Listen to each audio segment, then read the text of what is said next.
Today's Thursday, June 18th, 2020. Coming up on Roland Martin Unfiltered.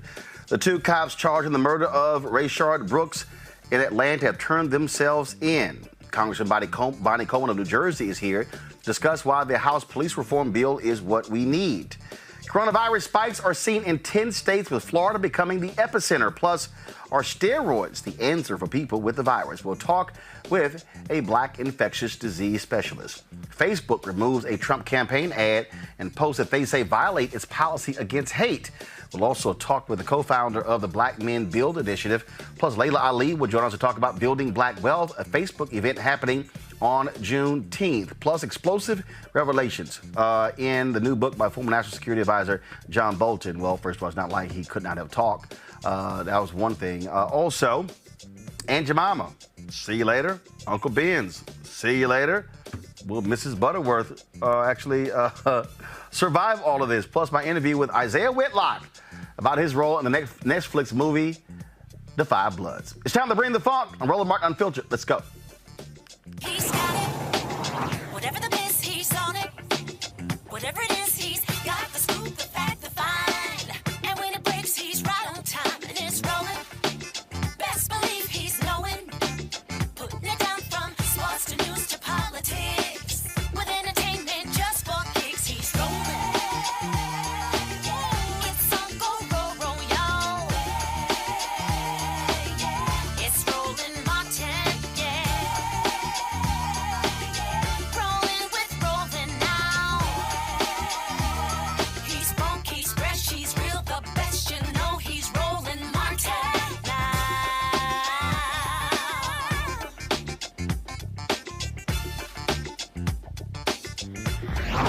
Martin. Both of the cops charged with the killing of Rayshard Brooks have turned themselves into police. Atlanta police officers Devin Brosnan and Garrett Rolfe surrendered today. Brosnan, who surrendered around 11:30 a.m., bonded out about an hour after turning himself in. Rolfe is currently being held without bail, according to the Fulton County Jail website. Remember, both of them, of course, were involved in the shooting death of Rayshard Brooks that took place last Friday at a Wendy's there in in Atlanta. Also, folks, out of North Georgia, a North Georgia cop has been fired for calling for the hanging of convicts on Facebook. This particular officer is a part-time police officer. Community rose up in arms, and this, of course, was a post from 2016. The Rossville Police Department announced that it was relieving Robert Skipper Dunn Jr. of any duties. Internal investigation has been confirmed, but again, he has been fired from the city of Rossville, Georgia, after that post was discovered. People, of course, are being very focused on what's happening with police all across this country. Police in Atlanta are not at all happy. Yesterday, a significant number of them refused to even show up for their shift, angry with how officers are being treated. But that's also part of the problem, but I'll get to that in just a second. Right now, let's talk about what's happening on Capitol Hill with the police reform bill. Last night, of course, the House committee moved it out of committee 24-14, sending the bill to the floor of the House to debate. That is their police reform bill. You also saw yesterday where Republican Senator Tim Scott introduced his bill as well that he believes is a better bill. Joining us right now is, first of all, from the Congresswoman from New Jersey. That is, of course, she is Bonnie Watson Coleman. Glad to have you back at Roland Martin Unfiltered. How you doing? Good to be here. Thank you. Good to see you. So let's talk about really these two bills. I've talked to some folks and they've said, hey, the House bill really only deals with what's happening on the federal level, but the Senator Tim Scott bill really goes all the way down to the state and local level. Your assessment in terms of, is this the strongest bill we can get out of Congress? I think the House bill is the strongest bill that we could get right now. And I think that it does impact both state and local law enforcement agencies, because those states and local agencies won't be eligible for certain federal funds if they don't adhere to the law that we're placing down as it relates to justice and policing right now. And so I think that there's more substance in the House bill. I don't think any bill is perfect, but I think that this bill addresses many of the outstanding issues and the loopholes that have got us to this point right now. But Roland, the one thing I want to say is that all the discussion that we're having about this policing bill is about this emergency situation.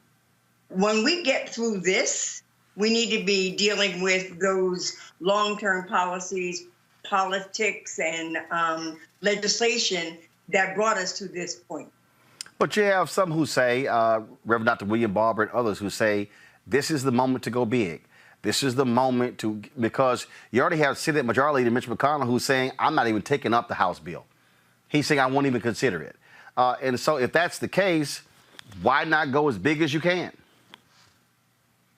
I think that this is a very comprehensive bill. I mean, it changes the use of force issues. It makes the immunity issue illegal. It makes chokeholds illegal. It makes the carotid depressions illegal. It holds police accountable. It establishes a national registry of police who've been found to have conducted misconduct, et cetera, and should not be employed any other place. There's the anti-lynching bill in there. There's anti-racial profiling. There's training requirements. I think it is pretty substantive, dealing with the issue that we're dealing with right now. Well, absolutely. I think that's all that's important. Not only that, of course, you're dealing with chokeholds. It also deals with no-knock warrants as well. Yes. Those provisions of the House bill, does that apply across the board, or is that only on the federal level? They will affect the federal. First of all, you see that a lot is happening on the state and local levels around these issues, but it affects the, it makes the act an illegal act, and it will impact the funding at a minimum of what gets into these law enforcement agencies on the state and local level. And so when you say, it impacts the funding, break that down. So if a police officer actually, if this bill passes and becomes law, a police officer engages in a chokehold, what's the penalty? Is it against the officer? Is it against the police department, the city? It'll be against the individual officer. Then there won't be this sort of limited immunity for the officer. The officer can be fired, can be charged, as you see what's happening right now, can be convicted, and can be sued, unlike ever before. So it affects the officer who's involved, but it also gives the attorney general's incentives to do patterns and practice discrimination investigations of agencies. And if there is a finding of a pattern and practice, then that can be dealt with also, and that would be something that the agency itself has to correct. So when do you expect it to actually go to the floor and be voted upon by the House? Next week. Next week. I think, I think it's proposed for Thursday, I think, but it's next week. Unless something extraordinary happens, that's the plan. And then, of course, we'll see what what the Senate does. And so for our audience, if the House passes their bill, and then let's say the Senate is able to pass their bill getting beyond their 60-vote threshold, what then happens?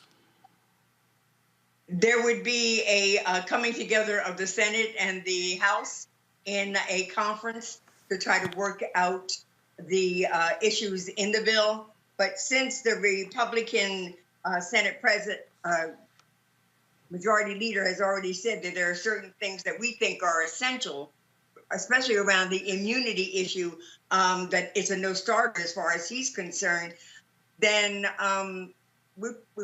I don't know where we're going to end up. But I know that what we put in this bill, we're going to fight for, because we believe that it minimally represents what we need to change the culture and hold the law enforcement officers that violate the civil and lives and rights of individuals. It holds them accountable, and it holds them accountable for the murders that we're seeing happening, even while we're debating this bill and having protests throughout this country about changing the abuse of police. The police are still killing Black men. Congresswoman, we certainly appreciate it. Thank you so very much for joining us.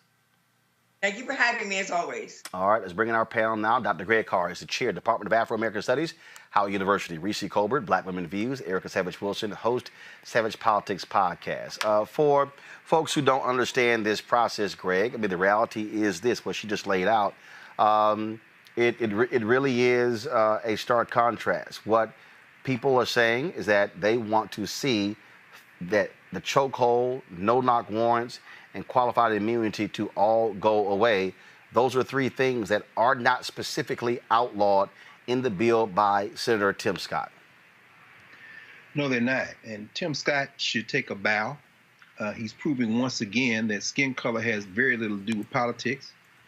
Tim Scott, a black white nationalist, backing the white nationalists who stood behind him as he stood before the podium and introduced a non-starter in terms of not just the Democrats, but the people of the United States. But the Republicans have a playbook. We've seen it's playing out right now in Minnesota in the state legislature, where the Democratic governor called the Republican proposals weak sauce. But the Republican proposal in the Minnesota legislature looks like this proposal that Tim Scott allowed his face to be stamped on. You know, getting rid of those Uncle Ben boxes. So, but at any rate, the Democrats, however, and this came up in the call in the panel that you moderated the other night for the Alphas, brother. As Brother Barber said, William Barber said to Bobby Scott, as you alluded to a moment ago, you know, the Democrat bill doesn't go far enough. Let's be very clear. With Eric Garner, the chokehold that was used was illegal, and there have been training against it. And in fact, there have been training in Minnesota. I mean, so, you know, you see these guys violating the laws. But what the Democrats are proposing certainly goes farther than the Republicans, but to tie a bow around it, to the point you're raising for folks who might be listening.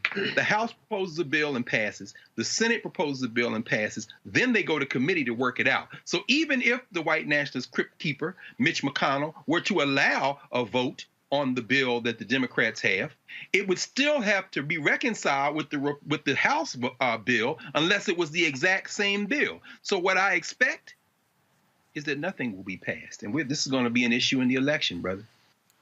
Erica.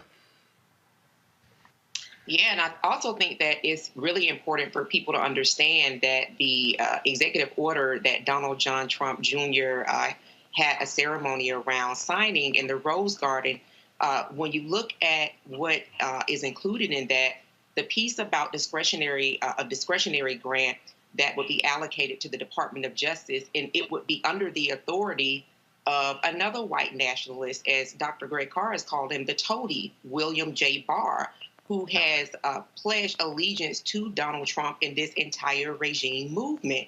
Even when we're talking about database collection, the database that's outlined in Section 3B of the executive order, which is published, if people don't want to go to the White House's website, they're more than welcome to go to the National Archives Federal Register. But when we look at that, it really narrows it to where the only information that would be available in that database is where, again, the state is afforded fair process. And that, again, is under the authority of William Barr. So as we move through, and the CBC is going to do a town hall tomorrow around this particular piece of legislation that they're offering up, that, number one, people very much so pay attention, because I do agree that it does not go far enough in defunding the police, but understand that this is an incredible step, and that people do have a part to play in really pushing for not only just the House legislators, which there's definitely a lot of fervor behind that, but for there's folks that are sitting in the Senate with these 35 seats that are up for election to really be moved in the direction of making this a reality. Reese, people want to see solutions. They actually want to see something done. And as Dr. Barber and others says, look, this is the moment. This is the moment when you go big.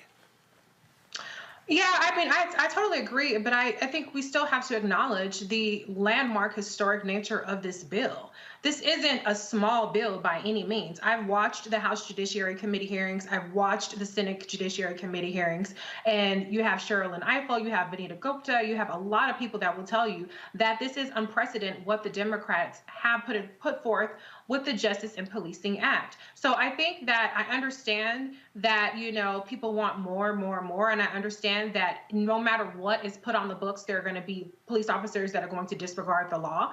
But I think that this is a big bill. And I think that the solutions that we are facing with is, do we push for this bill and more, or do we just sit back and say not enough? And the problem that we have is that Republicans always win the compromise war.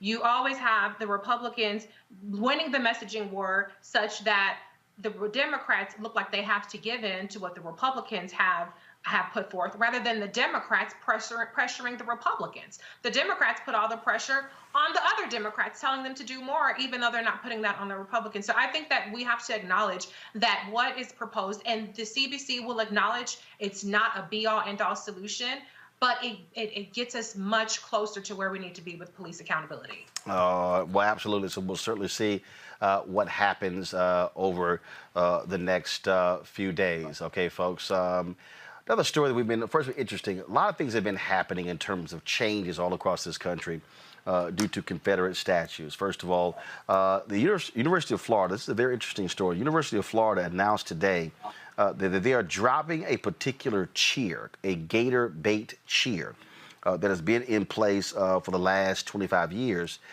because of its racist history. Black babies were fed to gators during the Jim Crow era. Also, those phrases and the imagery were used targeting African Americans. Yet, one of the players, the guy who actually came up with it, is angry, Lawrence Wright, because he came up with the phrase, if you ain't a gator, you gator bait baby, after they beat Florida State in 1995, one of their biggest rivals.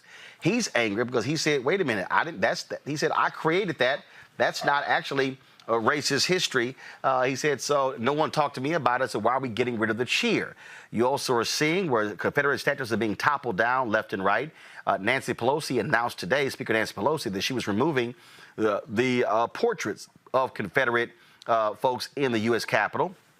Also, what has been happening is that Senator Cory Booker, he actually tried to get the Senate to vote with unanimous consent to remove the various statues from Statuary Hall. Well, of course, you had Roy Blount, who stood up, and he stopped that from happening. So I'm gonna pull up video in just a second. So the question, Reese, that all these people are just raising, is it going too far in some cases? So let's just use the gator bait, okay? Didn't go back, you know, to 1920s or Jim Crow. It's created by a black player. Do you get rid of it? Do you let it stay? But when you talk about these Confederate portraits and these statues, that's a whole different conversation. What do you think? I do think it's a different conversation. I mean, I think that it never hurts to understand the additional context that maybe this particular black player didn't have when he created the cheer. And, you know, if it could be just slightly modified, I don't see what the problem is with that. But, you know, I think when it's a black person that creates something and it has no connection to the historical context that is anti-black or racist, then, you know, is that the hill people want to die on? I don't really know. But the Confederate statues, the portraits, and all the other stuff, that is a completely different beast, and those need to come down. And what we are seeing here, Erica, really is an attack on the symbols of white supremacy.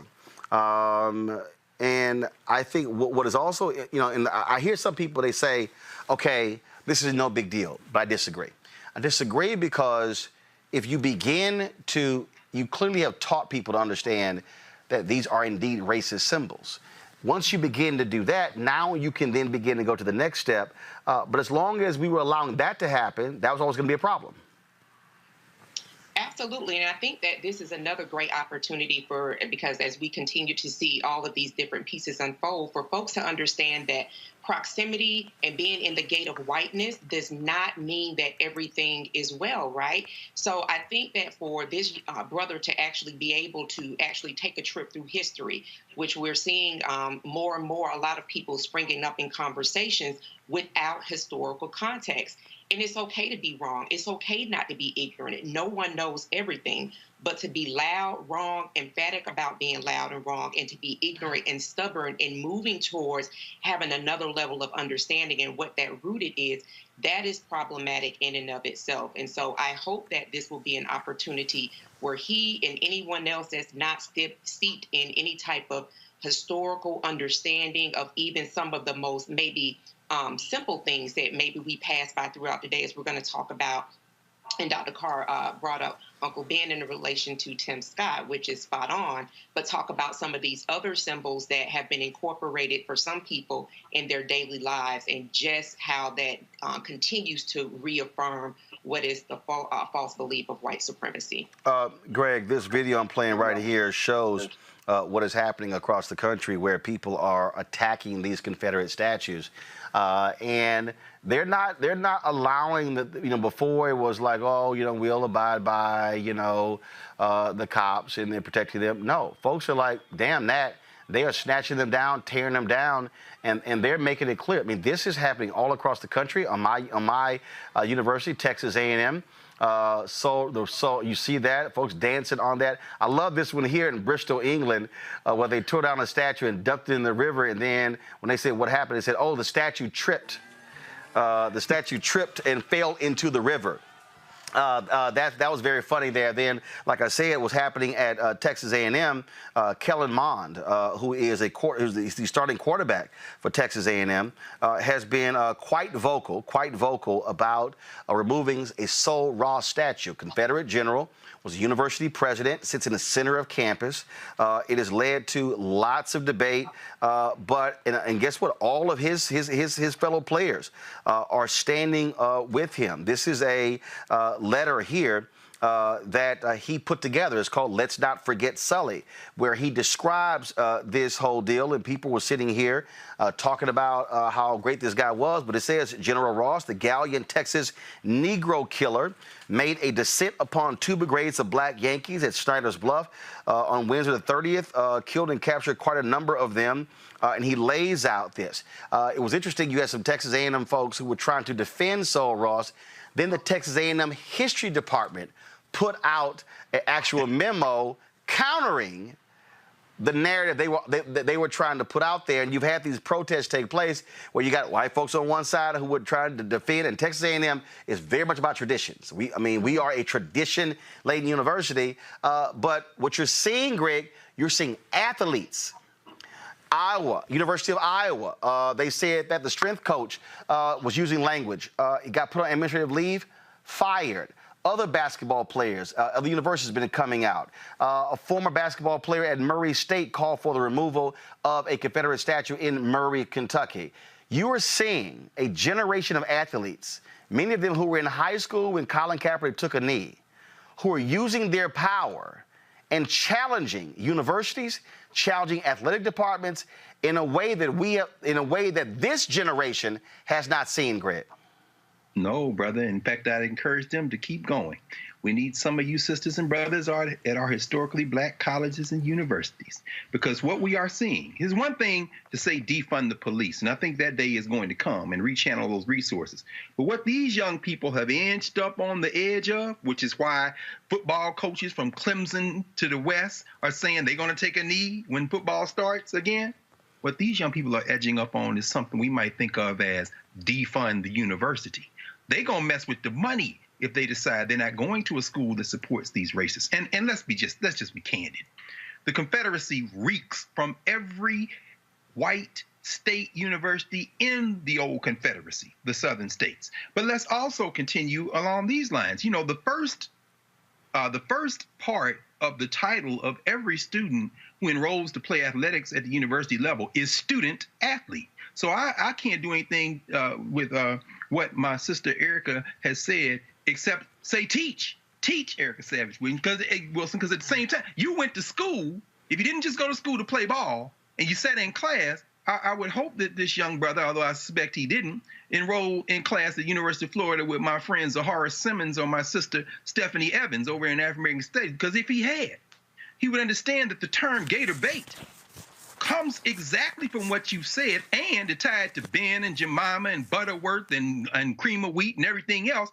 The advertisements of the late 19th, early 20th century would show over and over again black children endangered. Go look at those postcards where you would see 2 little black children in the mouth of an alligator with gator bait at the bottom. And then go forward to the children of that type of a depiction, the Gold Dust Twins soap. See, some of these old folks who watching the show tonight remember the Gold Dust Twin advertisement. But the black child was seen as gator bait.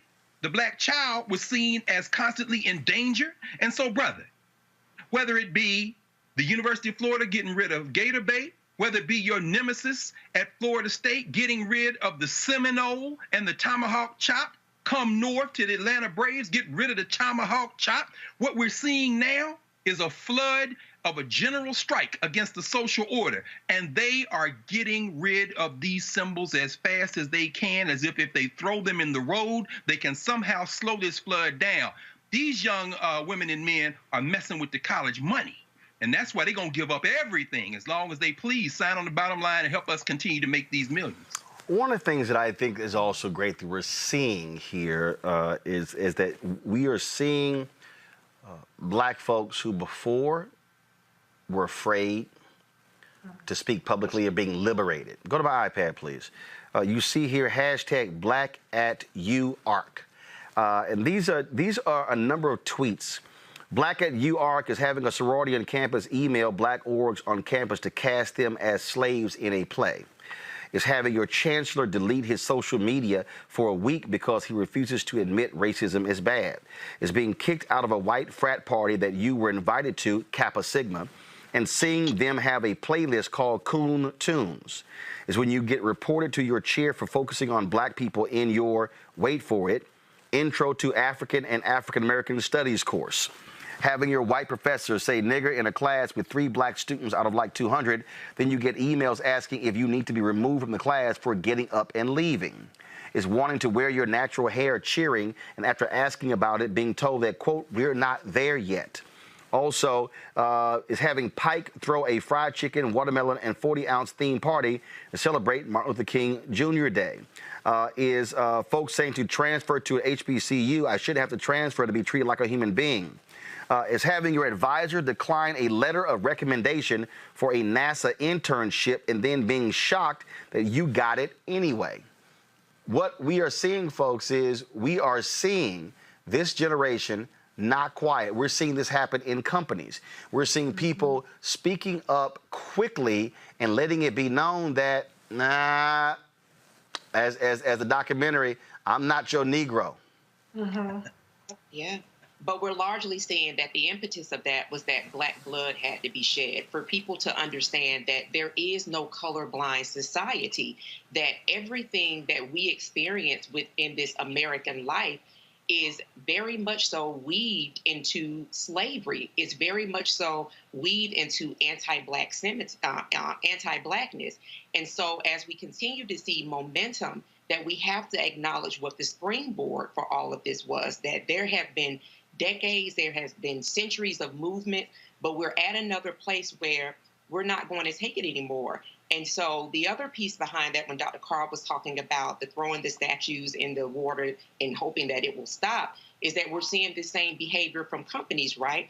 I watch business programming throughout the day, and never have I seen so many businesses throughout the day really stress and beg and trying to make people aware that, listen, we are for Black Lives Matter because they want to continue this economic crisis. They want to discontinue the economic crisis that we've been placed in because of COVID. And then I'll also say, just in part about that too, is because, in part this about specifically my hair. I've been growing my hair for 17 years. I have cut it several times. But I remember being very plainly told that going into federal service, that I wouldn't be able to matriculate into federal service because of my hair. But the defiant, the woman that I am, the smart woman that I am, whatever space that I'm going in fully as me. And that everybody has to make a decision to not shrink, to not bow wherever they are, be that in the C-suite, be that in media, be that in the classroom. That is an individual decision that has to be made, but the collective momentum that we're feeling for the bravery and the courage to do that is because people are demonstratively saying, hell no.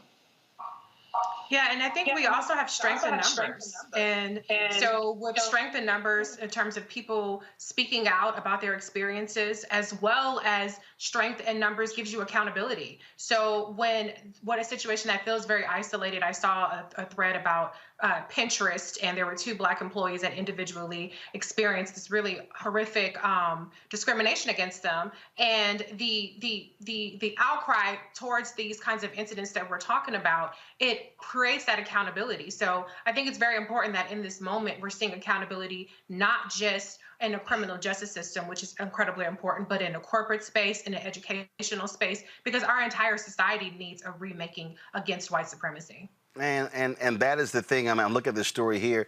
Marilyn Booker, Greg, she spent 16 years as Morgan Stanley's diversity chief. Now she's suing them. I mean, we are seeing, I keep saying to people, stop acting as if nothing is happening, Greg. We are seeing a reckoning. The murder of George Floyd has unleashed something that this generation, and I dare say, we have not seen this level of a reckoning since 1968. And maybe not even before then, because I think this is accretive. You know, I was on a call today with some colleagues from the Zen Education Program. They've been doing for the last 2 months, they're calling it Freedom Fridays. They're pulling together school teachers, middle school and high school teachers from around the country to talk about lesson plans, to talk about how to teach and learn during this period. And tomorrow I'm going to do a session on Reconstruction with Jessica Rucker, who's a high school teacher here in the district. And we were talking about what this moment means. And something Jessica said very much resonated with me. She said, you know, this feels like it's building on all these movements of the past. Yes. And so it looks a lot like the previous movements, but it also has the forward momentum. And I think it really comes down to this. If this is indeed, as you said, as our dear brother William Barber has said, as so many others, Manning Marable even, if we are in need of, and in fact, in the moment of a third Reconstruction, then we should think about the fact that reconstructions in this country have really meant clearing out things and doing a hard reset. And every previous Reconstruction, the Reconstruction after the Civil War, the Civil Rights, Black Power movement, have pushed momentum to the point where you can have the types of things we're seeing now. And in the case of University of Arkansas, and yeah, they don't have transfer to Philander Smith, the University of Arkansas Pine Bluff, although if they did, I'm sure they'd be welcome arms, but they should be treated as humans there.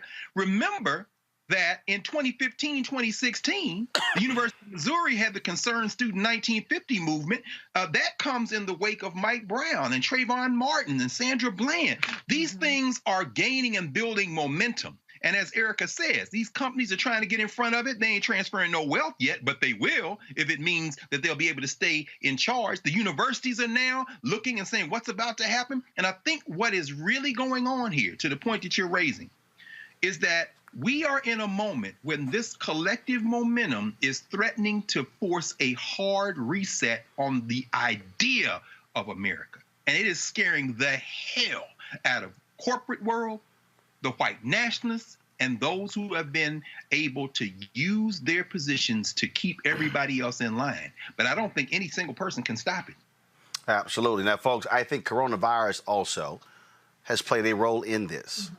Because by exposing these disparities, it also, combined with Ahmaud Arbery, Breonna Taylor, Sean Reed, also, of course, George Floyd, they all go together. As of today, there are 2.1 million COVID-19 cases reported in the United States. 27,975 of those cases are new.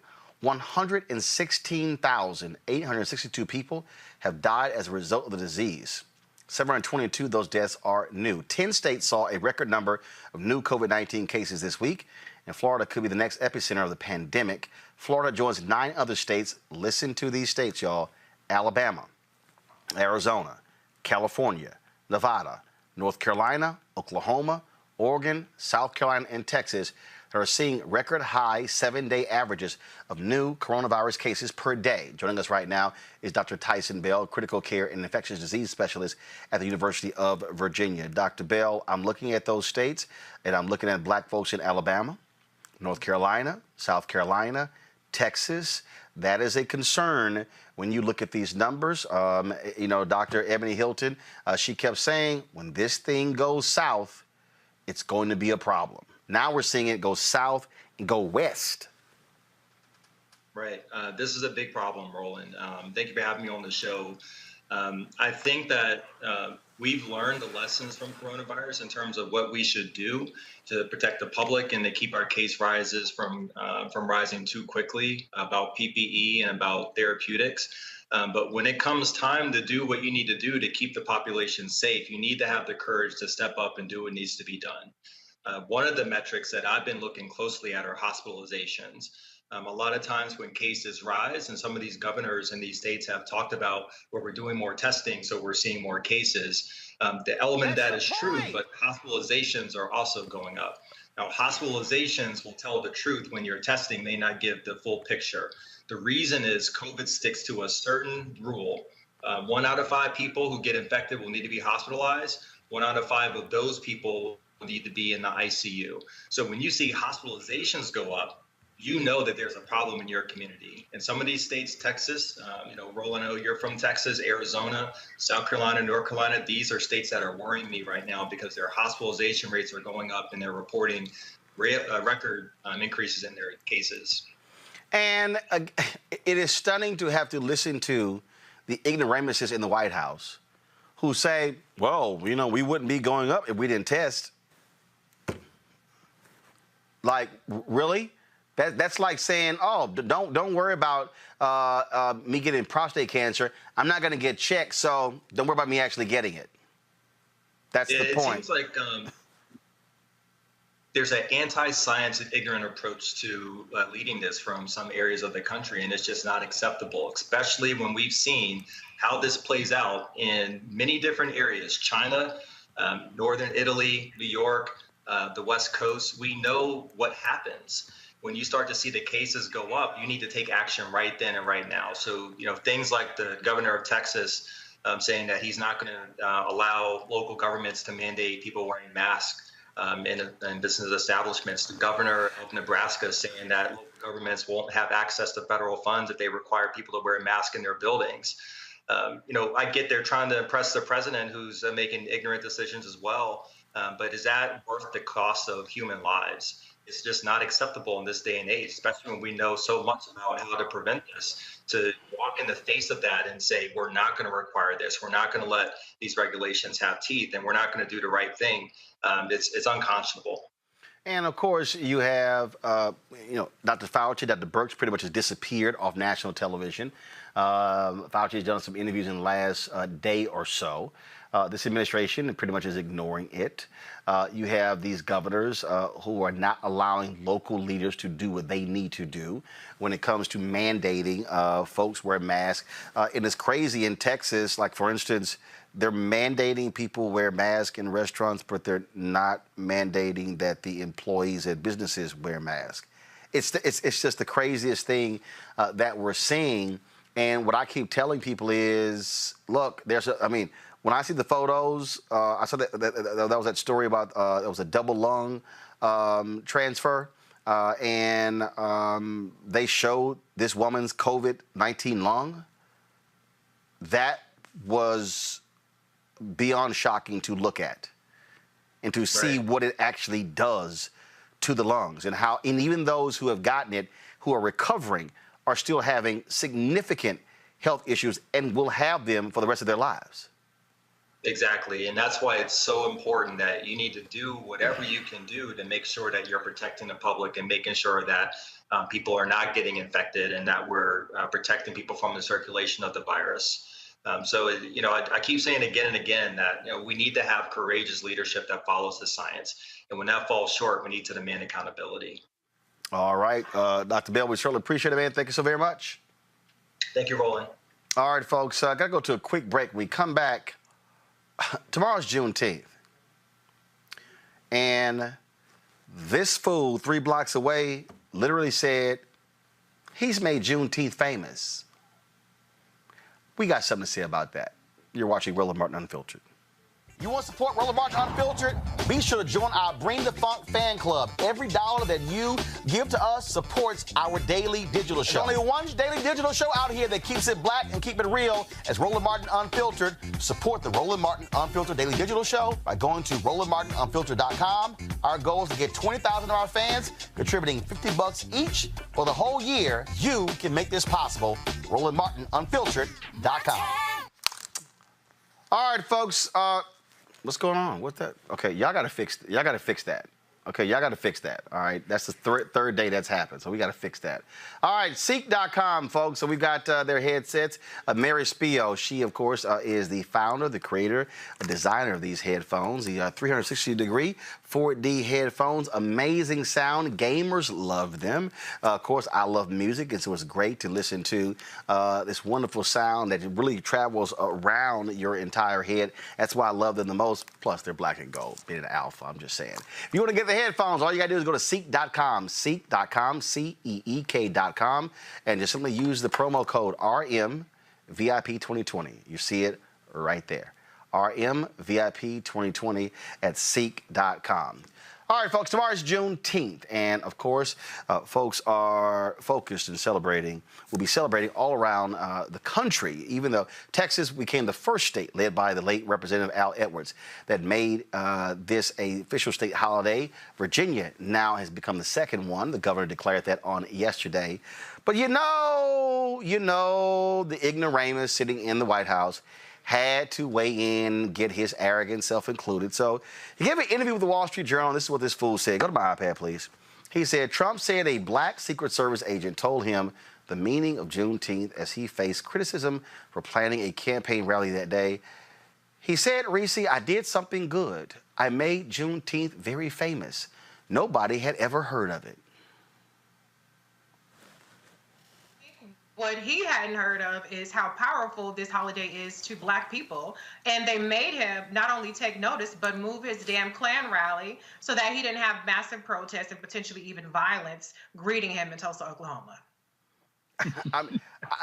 It's just beyond me, Erica, you made Juneteenth famous. Now forget the fact that you have events in Washington, D.C., and North Carolina, and New Jersey, and Philadelphia, all around the country. Even though it originated in Texas, Black folks all around the country have been celebrating it. Now you have all these companies who are now declaring Juneteenth a paid day off. I mean, left and right. Like all of a sudden, and like I said, ABC is doing a special on Juneteenth. You even got these Black media companies like, ooh, Juneteenth, everybody jumping up. And I'm just sitting, again, being from Texas, I'm just laughing because I'm going, sorry, Trump, we knew about it. Your dumb ass didn't.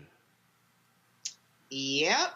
But this is where whiteness enters into the conversation. Wow, we've learned about it, so now it must be something that has just been eyes open for everyone else. And so, what else do we expect from somebody who doesn't even read his presidential daily briefings?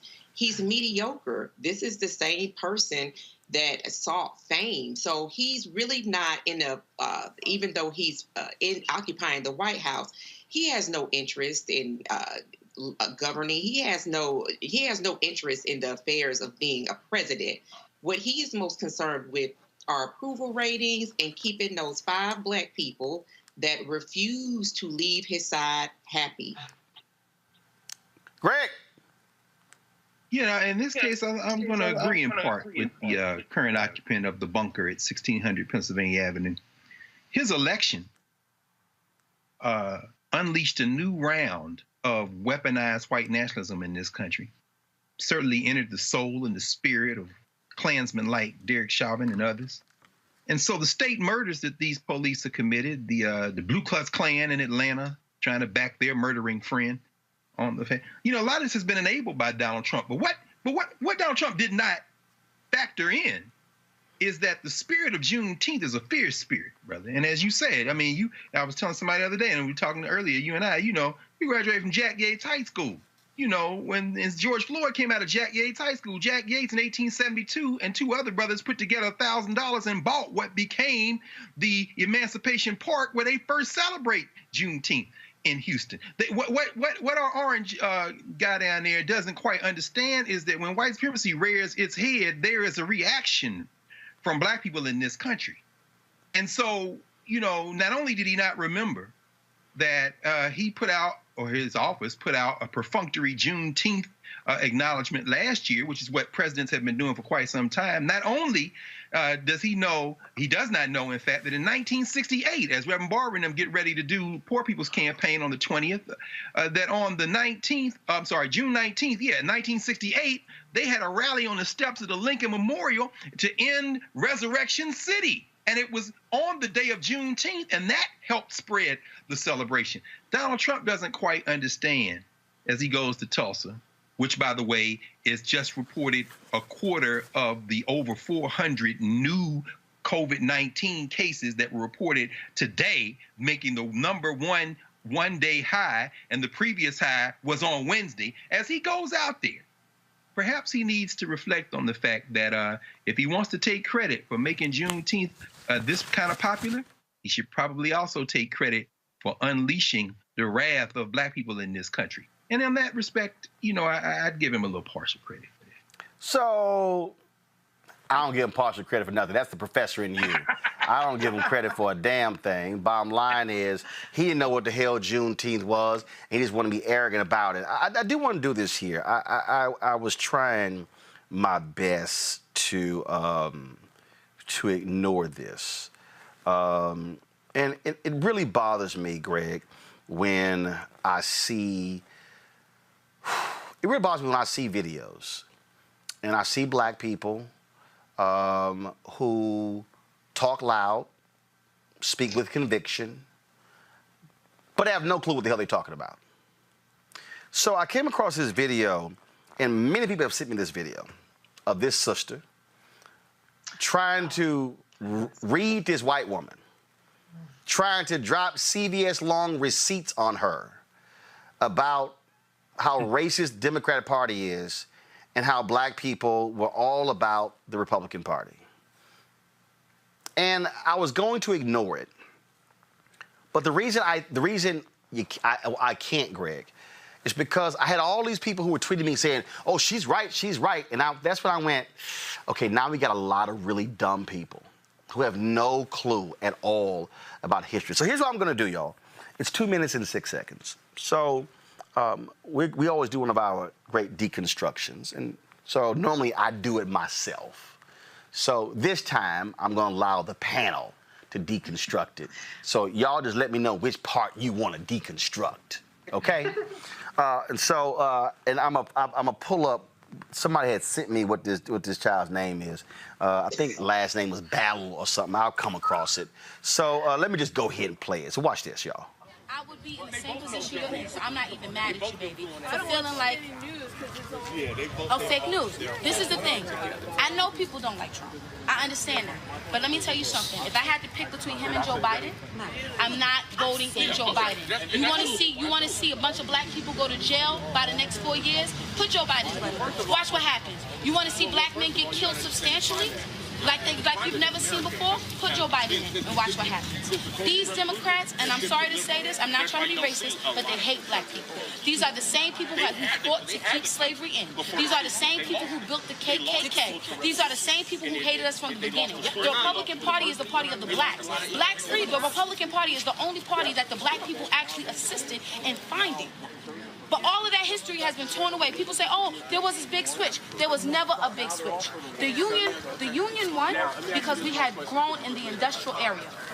So we were able to get trains and get supplies back to our soldiers while the Confederate was still riding horses. They were not able to get supplies back fast enough, right? So what happened was once slavery was abolished in the South, the people in the South could no longer make their money from slaves. They had to move to the North to work in the industry to produce. And so the people in the North that already had established themselves in the industry moved to the South. And so that's where it was a transfer of people coming from the South to the North and people coming from the North to the South. There was never a big switch. So the same Democrats who hated black people from the beginning are the same ones who hate us now. And they use our cause. How did Black Lives Matter turn into something about LGBTQ? When blacks really don't support that. We're conservative. We're really not about that. Not only that, we don't support abortion. We're about working.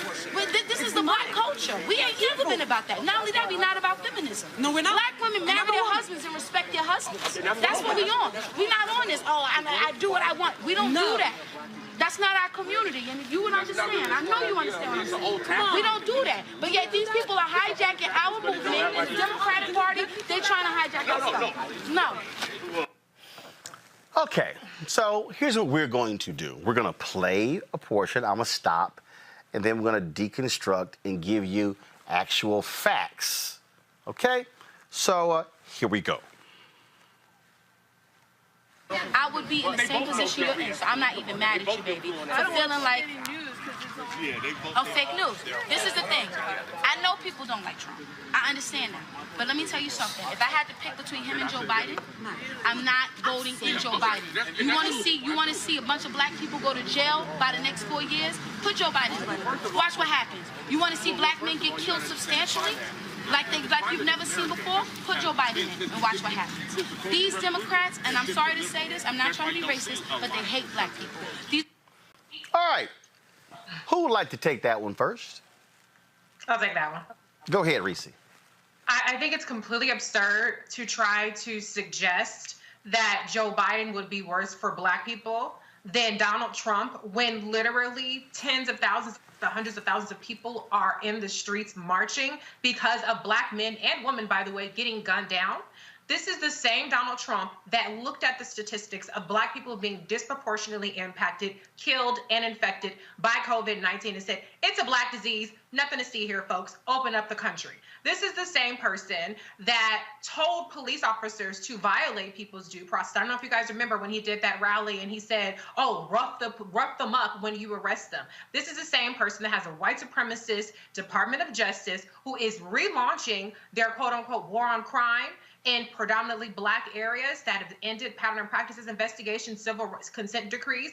I could go on and on and on and on. Now, Joe Biden has had some problematic votes in some bills in the past, but it's unquestionable that the white supremacy and white nationalism that we see perpetuated in such a dangerous way by Donald Trump is not only worse than anything we've ever seen from Joe Biden, but he would be even further emboldened for the next 4 years. So she must, like, what did he say? Joe Clark and Lean on Me? You smoke crack, don't you? You must smoke crack, because that is the only explanation for what she sat up there and said with a straight face. She also, I think, completely ignores the fact that Donald Trump and Mitch McConnell have put on nearly 200 federal judges, far right wing, who are going to rule against Black men who have cases that might come before the federal court and Supreme Court when it comes to death penalty, when it comes to cases along those lines. That's just a fact. Okay, here we go to the next one. These are the same people who fought to keep slavery in. These are the same people who built the KKK. These are the same people who hated us from the beginning. The Republican Party is the party of the blacks. Okay, let me leave it right there. I'll take this one.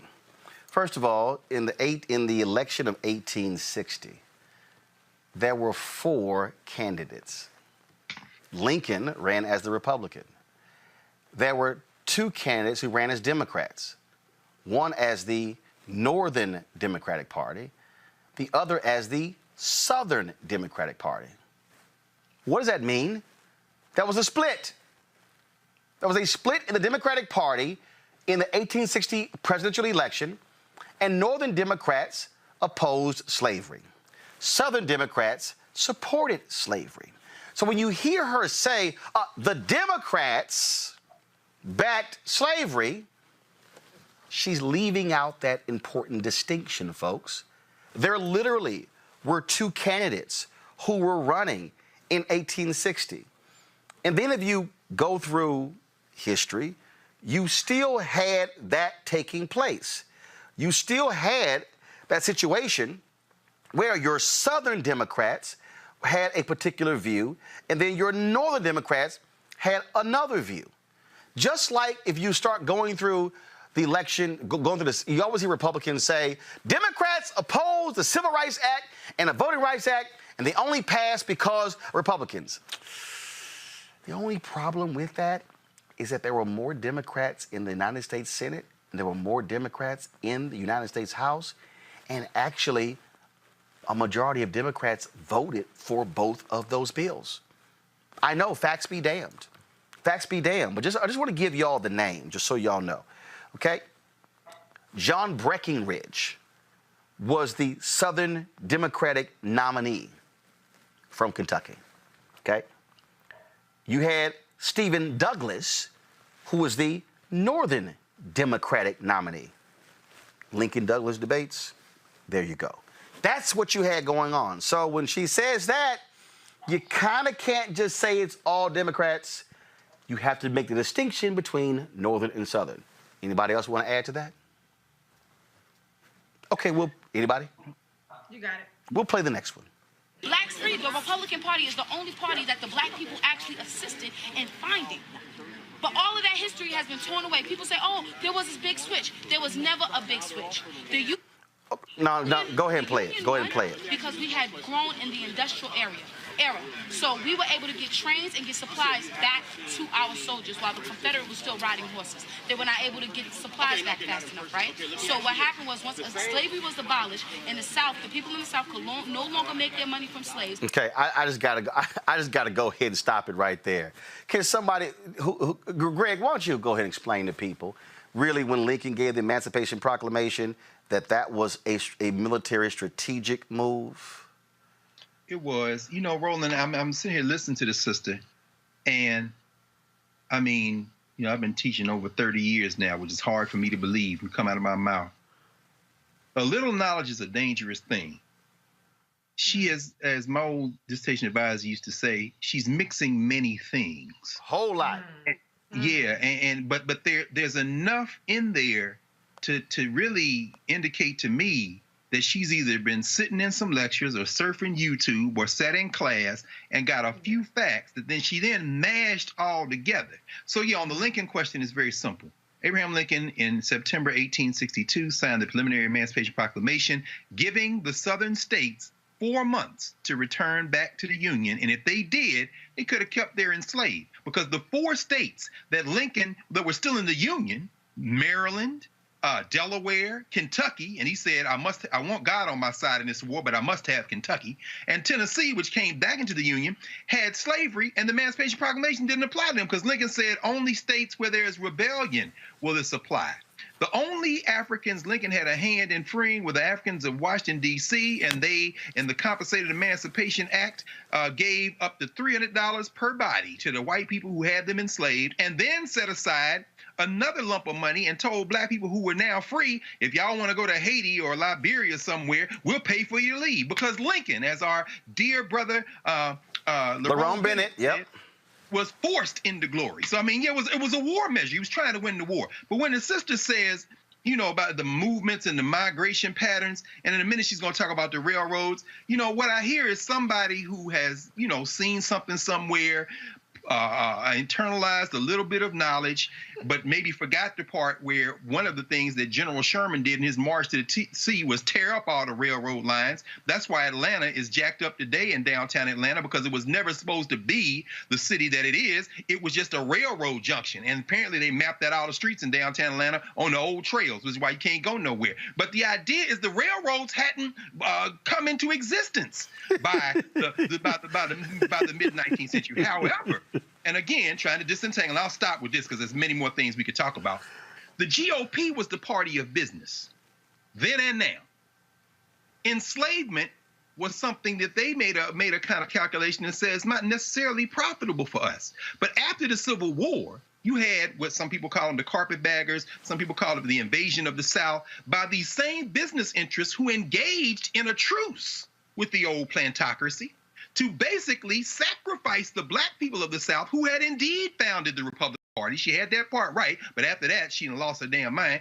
The Republican Party in the South, as Du Bois says, was an African idea, in part because that was the party that we used to seize political power.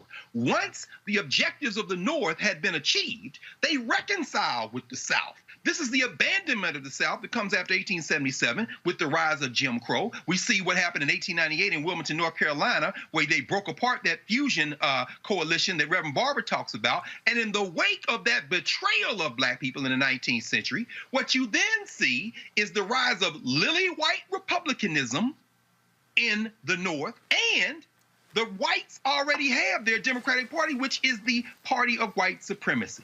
So if the sister had paid a little bit more attention in class, she would have then seen that the only way Africans could crack political power in the South was to go into court, including a brother who helped revive Juneteenth in the 1930s in Dallas, in your home state, Antonio Maceo Smith, the same Smith of Smith versus All Right, the same Smith who helped gather plaintiffs for Sweat versus Painter. Once they cracked that white primary in the South, the Democrats then, recognizing that they're going to have their party now invaded by the blacks, slowly made the turn to the Republican Party. It took them 30 years. But it begins with the manifesto of 1957, where Strom Thurmond, Democrat, where all these Democrats say we are segregationists or Dixiecrats. But the children of the Strom Thurmonds and the Jesse Helms and them went to the Republican Party. Kevin Phillips, Pat Buchanan, the whole Southern strategy. If the sister had spent one more week in class, she'd have closed that loop. No, because she's got some of this stuff. Right. She'd have mashed it all up together. I was hoping, but you know, right sentiment, 2 facts, but you need a few more letters in that alphabet to spell the words you need to articulate what you feel in your heart, but haven't quite gotten to work out because you don't have all the facts. But come on back to class. And then when she said about the great switch, I'm just going to play this and come right back. Here we go. They had to move to the North to work in the industry to produce. And so the people in the North that already had established themselves in the industry moved to the South. And so that's where it was a transfer of people coming from the South to the North and people coming from the North to the South. There was never a big switch. So the same Democrats who hated black people from the beginning are the same ones who hate us now. And they use our... Okay, so I just got, because see, that's just beyond stupid. First of all, folks from the South didn't move north. And folks from the North did not move south. What she doesn't understand is that after Lincoln gets killed, Jackson is restoring the land to many of those Southern plantation owners. when they came into the Union, they were like, okay, cool, we can give you your land back. There were many radical Republicans who opposed that, saying, why are we going to give them the land back? So they were restored. They didn't move. They didn't go anywhere. And also, the great transfer, it actually did happen, beginning at the end of World War I and then World War II, where white folks stayed, black folks left. They begin the book. Baby, go please read Robert Abbott and the Chicago Defender and the Great Migration. Please go read about the greatest population transfer from the South to the North, where black folks, where it was so bad that white folks in the South literally would not even let black people read the Chicago Defender for fear that they would wake up tomorrow and black folks would be gone. That actually happened. Then when she says the Democrats, they are the same ones today. Oh, my God, please. I hate to call people dumb, but that's dumb. If you have no understanding that people like Ida B. Wells Barnett actually were supporting Herbert Hoover when he ran for president, even though he was leading the Lily White faction. And then what began to happen after he became president, and then black people saw how racist he was, they began to have an ambivalence about it. In fact, the Republican Party was called what, Greg? The Great Ship? Yep, was a phrase. That's right. All else is the open sea, brother. Frederick Douglass. Okay, I need y'all to read. Need y'all to read, please. If you're gonna go stand in front of some white woman and wave your finger, have your damn facts straight. And so what then began to happen was Republican Herbert Hoover, Lily White Party. Then what follows that? Woodrow Wilson, one of the most racist presidents in American history, Democrat, who comes in, and then you have, guess who's coming in? FDR, who was not necessarily a friend of black people, but he also understood the Great Depression. His economic policies, listen to me, y'all. FDR was not the great emancipator, but his economic policies were what appealed to black people. And then you begin to see the shift of voters. In 1956, Eisenhower got a substantial number of black voters because they were still Republicans because of Lincoln and the Emancipation Proclamation, because the National Democratic Party was being controlled by Southern Democrats. 1948, the Southern Manifesto, when the Democrats met where? In Mississippi. We reintroduced the Confederate flag as a part of their whole deal because the Democrats put a very small civil rights item in their plank. The white Southern Democrats got mad. Strom Thurmond was their leader. Baby, I need you to read. 1960, you have JFK versus Nixon. Significant number of blacks supporting Nixon. Guess what happened? You had people like Jackie Robinson who were begging Richard Nixon, stop saying privately you support black people, but you won't say it publicly. And then, of course, Dr. King gets arrested. He's there in Albany. I'm sorry, what is it, Erica? Albany? Is that what it is? It is Albany. Okay, all right, because, you know, I had somebody else say, that's not how we pronounce it. Fine. So he gets it thrown in jail. JFK places a call to Coretta Scott King. King gets released. Then, of course, you have Louis Martin working for the Democratic Party. They use major mail-outs, put out a special black newspaper. Black folks shift to go to Kennedy. Then 1964. Then you have what? Barry Goldwater, senator from Arizona, opposing the 1964 Civil Rights Act. Black people, including Jackie Robinson and other black Republicans, said, no way in hell we supporting this. They supported LBJ. That's when the switch happened. And then 1968, Nixon saw the opening, began to appeal to those Southern Democrats. And then all of a sudden, those folks begin to shift. Then 72, then 76, then Reagan appeals to them. He opens his campaign near Philadelphia, Mississippi, where Cheney, Schwerner, and Goodman were killed. Then you have the Republican Party. That's why, sister, today, what's the party defending Confederate statues? Republicans in Alabama, in Mississippi, in Tennessee, in North Carolina, in Texas, in Congress. What the hell are you talking about? Please, please. Well, don't. I think I think part of the challenge is that in terms of. Go ahead. Oh, no, I was going to say very quickly, you know, there is a sentiment that there isn't a difference between Republicans and Democrats. We know that's not true. But both parties operate in a field of violence against black people. Right. And so, you know, the feeling she has, as Erica said, ignorance can be cured. Ignorance can be cured by a little bit of study and dialogue. I think there's a way to pull her back from it. But If we had been standing there, we could have dispatched with the entire Easily and answered a simple question. Today, the Supreme Court ruled 5-4 in DACA. Do you really want to roll the dice in a minute in another Republican administration and they can get a couple more votes and take away or try to take away everything? See, sometimes we just haven't. She's trying to win an argument with the white lady, so she just got rolling. And let's be real clear here. My whole deal is like I've never self-identified as a Democrat or Republican. What you know, the party I'm in, the one called Truth. And so if you're going to speak truth, but don't just make stuff up. Last part here, I know Erica and Reese have been waiting to deal with this last part. But again, ooh, Lord, y'all, go on. Turn into something about LGBTQ. When blacks really don't support that. We're conservative. We're really not about that. Not only that, we don't support abortion. We're about working. This is the black culture. We ain't never been about that. Not only that, we're not about feminism. No, we're not. Black women marry their husbands and respect their husbands. That's what we on. We're not on this, I do what I want. We don't do that. That's not our community, and you would understand. I know you understand what I'm saying. We don't do that. But yet these people are hijacking our movement, and the Democratic Party, they're trying to hijack our stuff. No. Okay, I heard we don't support LGBT. I heard we don't support abortion, and we don't support feminism. Reese and Erica, I know Ella Baker is like, I'm sorry, excuse me? I know Fan Lou Hamer and Septima Clark and Diane Nash and Constance Baker Motley are like, really? We don't support feminism? I think Merle Evers Williams and Daisy Bates, them sisters were real clear about black women. But y'all weigh in on just the last part what she just said. Go right ahead. Yeah, I was just going to invoke the name of the late Fannie Lou Hamer that departed this life in March of 1977. And just, you know, the late Ralph Ellison said something, and I think about it quite often, that there are few people in the world as dangerous as sleepwalkers. This sister is sleep, and that is the danger of speaking and talking in sound bites. When we're talking about reproductive health and we're thinking about how that impacts black women, particularly at a much higher weight, there's no way in hell that you can't say that we're not a part of that. When we're talking about the important decision that came down from the Supreme Court around LGBTQ, we look at that entire movement, and I see black people, I see Stonewall, I see black people. We were people that shepherded change into these most profound movements. I think about even just going further when we're thinking about science. I think about Henrietta Lacks.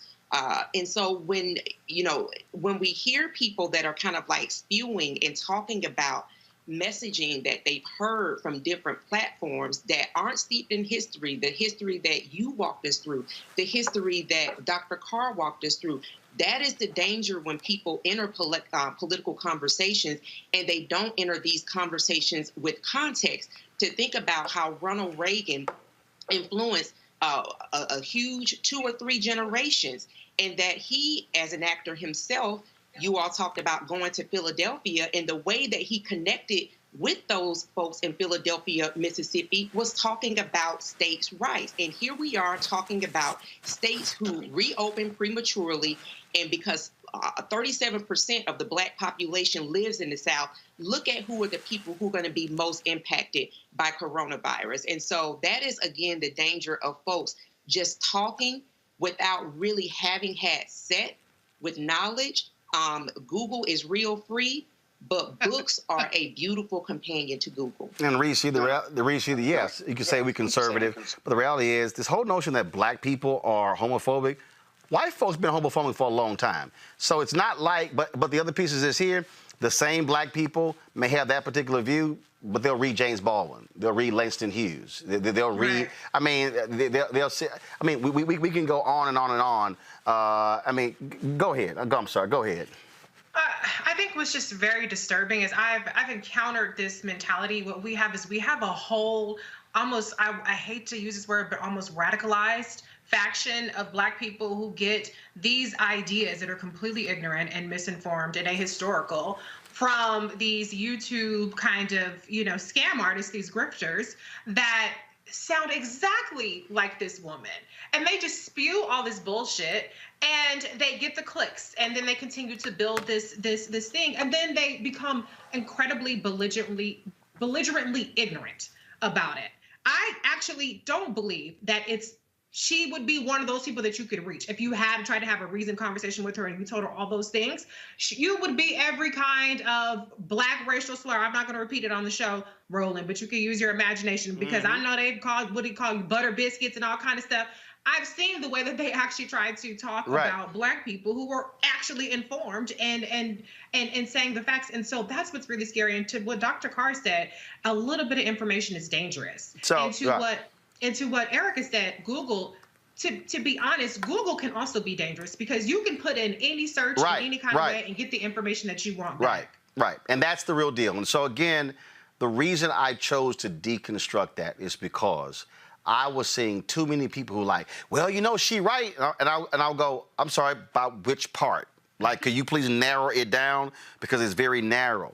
And the danger, again, that's a 2-minute and 6-second clip. Somebody will say, well, yeah, but, y'all spent, 25 minutes on this. There's a reason. Because you can spread a whole lot of lies in 2 minutes and 6 seconds, and it takes 30 minutes to unpack that level of lies. And this is important because I look at PragerU, where Candace Owens has her little show. Let me help y'all out. And this is why I keep telling Black people with money, they need to understand what's going on. PragerU raised $22 million their first year. Billionaire Republicans gave them $7 million in seed capital. They raised $25 million their second year. They've already hit 1 billion views on YouTube. They are purposely using short content to reach the next generation of all these white kids. And so the reason why this show matters, and the reason why we do this, is because we have to counter the ignorance that you're hearing from Black people. Let me be clear. There are Black people who can talk very well, who with conviction, who are emphatic, who are passionate, who are wrong. And again, we can argue about a position. We can argue about Biden or Trump. We can argue about policies. We can argue whether or not Senator Kamala Harris's proposals are better than Senator Elizabeth Warren's proposals. But what we're not going to do, I'm not going to play the game, is allow folk to sit here and just say stuff, and then folk, man, did you hear that, sister? And again, I don't know if she's conservative or liberal. I don't know any of that. It doesn't even matter to me. What I do know is nearly everything she said was wrong. Exactly. And that, for me, is a problem, y'all. That's a problem. Ron, help me, y'all. How do we reach folk like that? And I'm saying that because I'm sure y'all been seeing it on social media this week. There's this back and forth between people who are identifying with J. Cole and young people who are identifying with No Name, the sister out of Chicago. And J. Cole is saying, yeah, I haven't read much, I haven't studied, but I've been out in the street, and you shouldn't approach me, because No Name has this book club. Her mother actually had a bookstore in Chicago for many years, and so there's the new iteration of it is these meetups where they discuss books and they talk. But what J. Cole is saying is that, yeah, I'm for that, but don't make me feel like I don't know anything just because what I know isn't what you know. It doesn't mean what I know doesn't count. And I guess what I'm trying to reach is that in that last piece we just deconstructed. Our colleague Alethea Watkins Beatty, who's written about this a lot over the last 20 years. The idea of feminism. I remember Angela Davis saying this. They said, Angela Davis first said, they called me a feminist. I said, I'm not a feminist. And then I began to think about it, and I said, there's a form of bourgeois feminism that's affiliated with white women. And then some people say, well, no, it's not feminist, it's womanist. It's like, no, there's a real raging debate around it. But I'm saying some of this is social class. So the deeper down the class structure, that handful of Black people who voted for Trump, some of them are those religious conservatives that are anti-choice, that are women subvert to your husband. But I'm saying there's also the tolerance in Black community formations, which say, I'm not gay, but I support you, whoever you are. I mean, it's complicated. How do we reach those people? Easy. You have to utilize this platform to do it. And again, you look at what the right is doing. They are purposely funding independent media platforms to purposely drive that information. The problem our black platforms are spending more time on gossip and entertainment and fashion and makeup and who's so-and-so dating and who broke up. That's the problem. And so we don't have information sources. We have gossip and entertainment sources, and that's the difference. Folks, we talked yesterday about the need for black men to be more involved in the political process. Today, we have the brothers with Black Men Build, whose mission is to organize black men to engage in what's going on around us. Philip Agnew, of course, he is co-founder of the Dream Defenders, and he is co-director of this movement here. Philip, to tie in the discussion we just had, were you seeing same thing in hearing stuff that was wrong, that was just I mean, rhetorically sounded great, right? But substantive, you were like, what the hell are they talking about?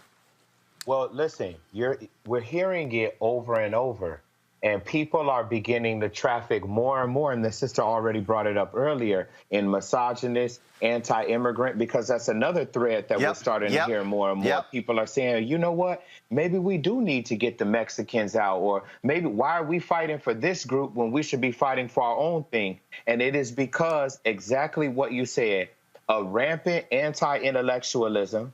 It is because also, conversely, people from the academy have been divorced from what is going on in the street, so left a gap for YouTube University and PragerU. And what you talked about, I was itching to get in on this discussion because that is precisely what we're up against. You should have sent me a text. You should just text me. Man. Listen, you had enough going on there. But this is what we're working on with Black Men Build. This is a place for black men to get engaged in the political process as an organized force. And we had a value statement come out.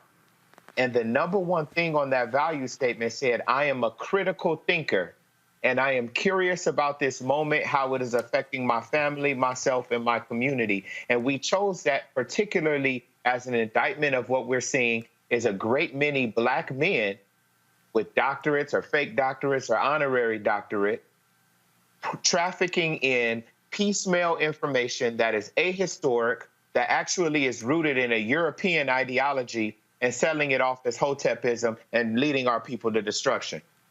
I'm gonna throw the next question out to Greg for Philip. I got a simple question. Brother, can we get rid of using Hotep as a pejorative? Because I'm gonna tell you right now, if I took glyphs, I got Egyptian hieroglyphs, one of my languages. If I took glyphs and wrote Hotep on every black person in this country's forehead and told them I'm going to blow their brains out if they can't decipher it, there'd be a lot of dead black people in America. Can we come up with a different type of more layered analysis that does not then center black culture in what I think is not only intellectually lazy, but a shorthand that completely evades the very issues we're raising? Can we come up with another form of internal analysis that doesn't require us to engage in the same type of hashtag, YouTube, quick drive, 30-second kind of conversation that these type of platforms have begun to recruit us in? Can we come up with an alternative? Because it's just so frustrating, brother. Well, real quick, brother, let me understand your question. Is it that we're using what is a perversion of an ideology and calling it Hotep, or because, you know, I call it a few things. We've called it Photep, and then we call it the Unk Right. The Unk Right is this, like this Unk right here, the triliteral. Right. Yeah. So let me be clear. There are people misusing, right, and people ahistorically putting on the garb of Pan-Africanism ideology, utilizing bits and pieces of the thinkers from African scholarship and using it to lead brothers into what really is a right-wing ideology is what I really am referencing the phenomenon of. I grew up reading Chancellor Williams. So I don't believe that the ideology that I grew up calling Hotep or Pan-Africanism is leading us into destruction. I'm saying that there are people perverting it and using it as that bait, that need for identity, that need to identify with something greater than what United States has taught us about Africanness, and using that as a bait to lead people into the wrong direction. That's more precisely what I'm hoping to convey. And I think what Greg is saying, I think what Greg is saying is that the problem is when people say, I'm sick of all these old Hotep folks. Now, maybe what they want to do is throw fake Hotep in front of it. But what they're doing is they are, and so what then happens is it then says, well, if you understand Hotep and you're actually right and just, you're included in that. And so then all of a sudden now an attack on Hotep because attack on all about it, and most of the people who even say these Hoteps, they themselves don't even know what the hell Hotep is. Hotep simply means I'll concede peace. that totally. It's a yeah, word that was lazy in the end. Go ahead, Greg. Hotep is simply a word that means peace. And in fact, let me just show you something. This just came out. This is from Iqua in Senegal. Now, you've heard of this, of course, the instructions of Hotep. That means God's peace. But look on the back. What they've done in Senegal, they are translating this from the Medu Neter into 11 different languages, most of them African, because we have the intellectual tradition that extends back to the origins of humanity. And some kind of way, everything you've said, I agree with. In fact, the so-called Hotep critique comes from within Black nationalist communities. It has been since it came. It's an internal critique. Believe me, I've been a part of it. And it's, as you say, it's really around gender hierarchies. It's around the type of misogyny we talk. All of that is true. But now it has been exported into communities that have no interest in Black community development. And I agree with everything you said, brother. You know, I'm with you 100%. I just wonder how we figure out language that does not allow our open enemies to turn around and have us fighting each other while they continue in this late capitalist stage to make all the money and lead us to the brink. I don't have a good answer, but I know we're on the same side of this. I just, you know, when I hear Hotep, I cringe. The word literally means peace. Yeah, no, I completely understood, brother. I think the beginnings of where do we go is to bring it back what we've been doing right here. I think we need to reignite popular discourse and debate as something that is, we already love conflict, Roland. You know, we as a people in Western society, we already love a good battle. And I remember looking up to and watching Bayard going at it with Malcolm X and saying, oh, man, that is amazing. And watching the greatest thinkers of ours go into the written word and excoriate each other and the ideas that they are putting out. And I think that there is an appetite, Brother Roland, if you want to actually bring this together, for us to actually feature intellectual debate, branded in the right way, presented in the right way, but for people to actually see the fullness of Black genius and have these ideas of the day put on the big stage. And you're doing it now, I'm just saying, traveling. Right, but that's precisely why we created this, because the Black networks are not going to do it, and the rest of these people out here, they're doing the nonsense. It's just like, look, Elizabeth Epps, who's an activist out of Denver, strong sister, but she's an ardent, she does not like Senator Kamala Harris. And so she told somebody on Twitter, she said, I'll debate anybody about Senator Kamala Harris. I hit Reese. Reese was like, I'm game. So I hit them both. I was like, y'all let me know what date and time. I'll moderate. We'll do it right here. Reese, you got the next question for Philip. Yeah, and to address that, I want to have a conversation that's a well-rounded conversation. And a lot of what I've seen is people want to set the terms in the most reductive and narrow way, in a way that's as damaging as possible to the subject, rather than having that critical thinking, rather than having that broader analysis that actually brings the fuller picture in there. And I also would like us to keep the same energy with the white candidates or with the white elected officials that we like to keep with the Black elected officials, where they got to crawl through glass and walk through, wave a magic wand and cure everything. But then the white folks come out with a PDF or a plan, and they all of a sudden are the best thing since sliced bread. But to you, to what this topic is, I appreciate your platform and what you're trying to build, and I think that the critical thinking part and I would really like to see the not preaching to the choir part aspect of it. And to Dr. Carr's point, we put labels on people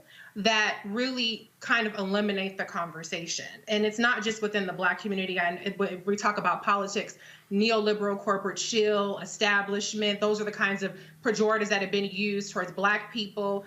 To me, the progressive label has been weaponized to exclude Black people that don't necessarily support certain people. So what are your thoughts in terms of elevating the conversation beyond just I'm in this camp and I'm in this camp, and to finding that common ground.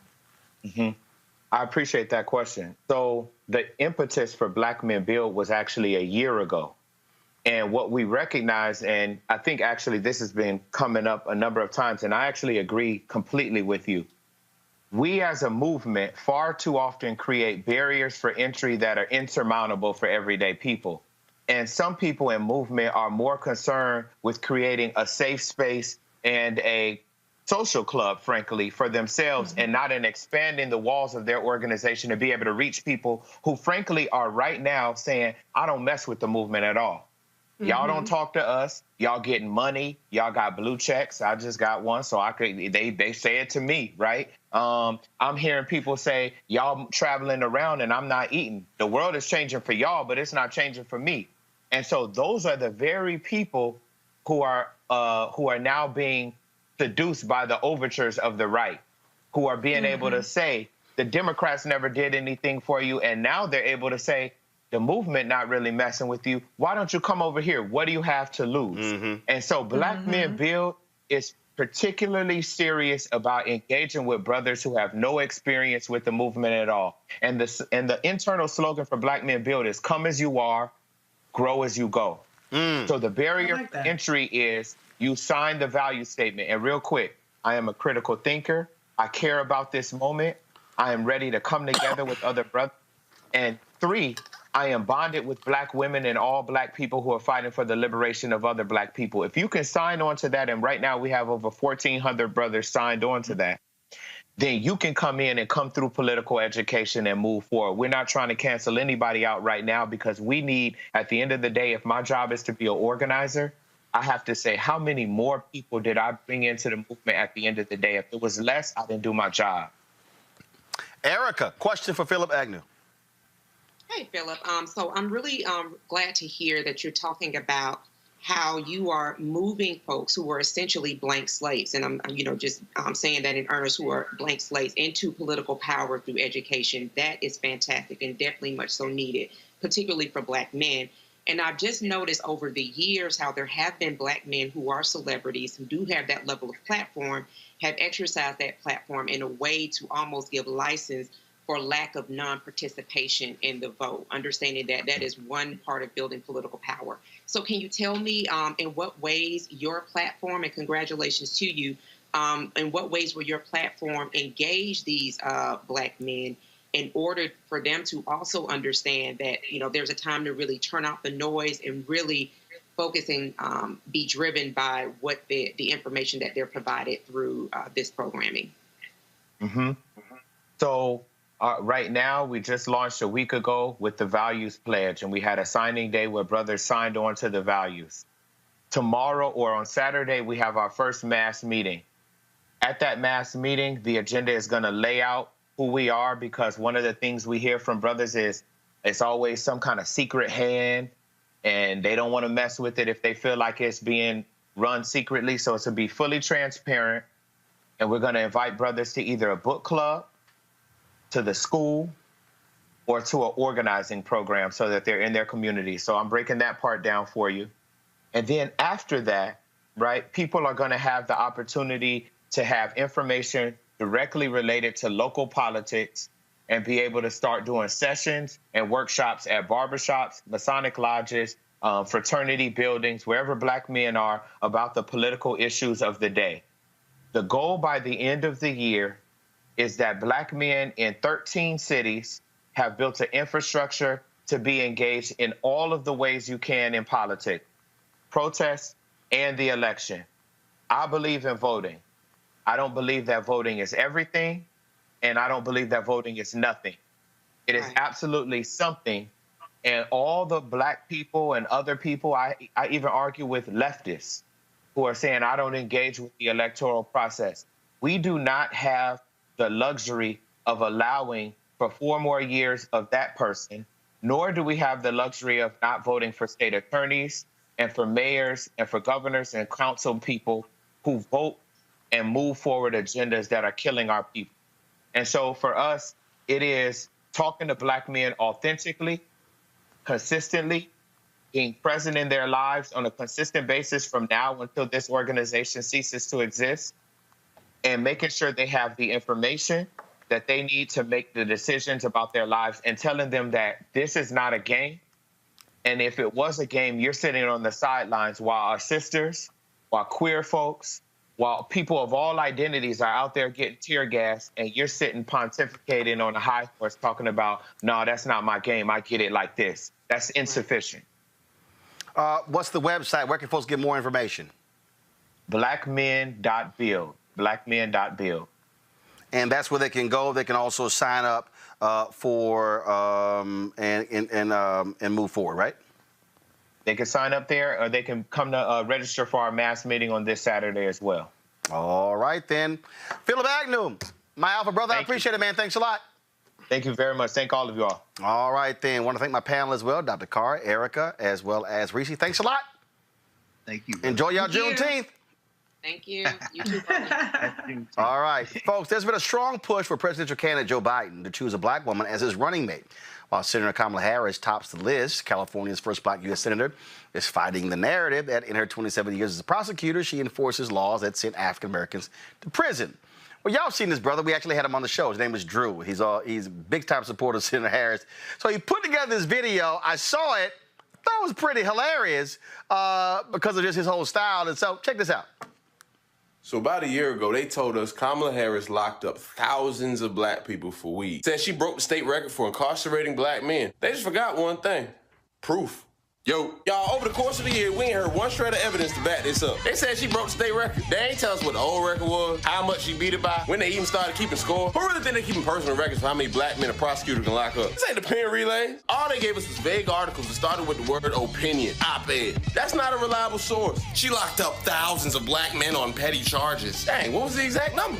A lot. Okay, how much is that, 21 Savage? You got an estimated number? Damn.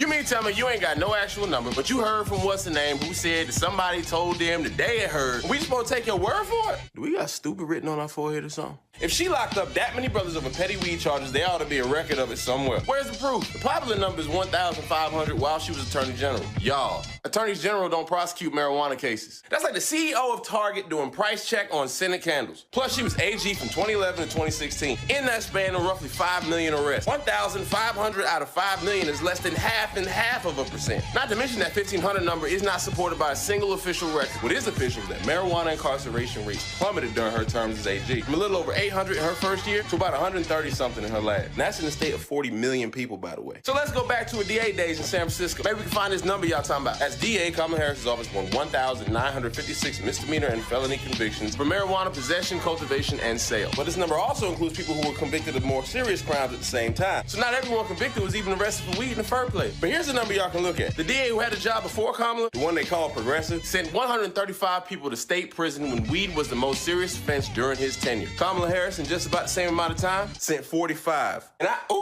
that's a free fall. Also, the head of narcotics prosecution under Harris admitted their policy was no one with a conviction of simple marijuana possession could do any jail time at all. They even routinely had more serious weed charges pleaded down. First black DA in the city's history, and these are the stats. Oh, say less. But hey, if y'all can find any evidence of thousands of black men she supposedly locked up, please feel free. And while you at it, can you give me Santa Claus number? I'm trying to get PlayStation 5 early this Christmas. Kamala 2020. That video is hilarious, and here's the deal. If you think he was wrong, send us your video, and we'll take a look at it. Simple as that.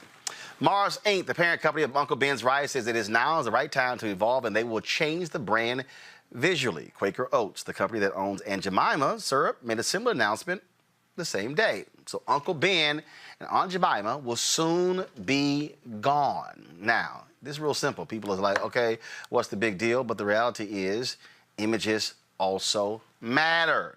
And so we have to understand that. Folks, tomorrow is Juneteenth, and to commemorate, Layla Ali will host what is being billed as a live virtual black business experience. She will lend her Facebook page to hip-hop artist Dre's, whose popular Building Black Wealth video is an anthem to supporting black businesses. Here's the promo. Building Black Wealth presents a live black business marketplace. On Juneteenth, we'll introduce you to 10 black businesses taking over their industries. We believe it's important to amplify these voices at this time because we understand that there is no freedom without economic equality. So this Juneteenth, we're celebrating the breadth of African-American innovation and ingenuity.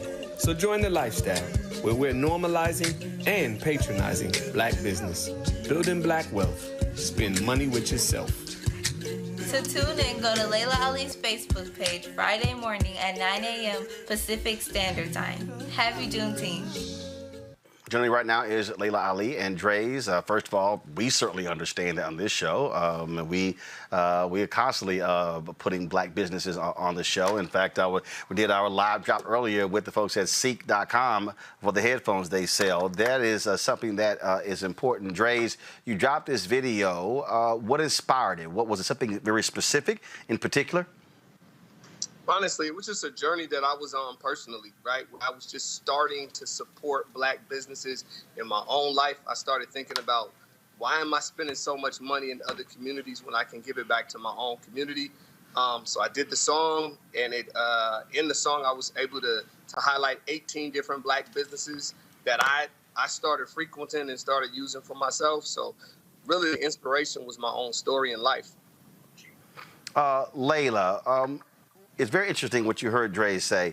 And I get these people who say, yeah, man, but it's so hard to find folks. No, actually, it just requires you to actually stop and think and do a little research. I mean, take the time to do a little research.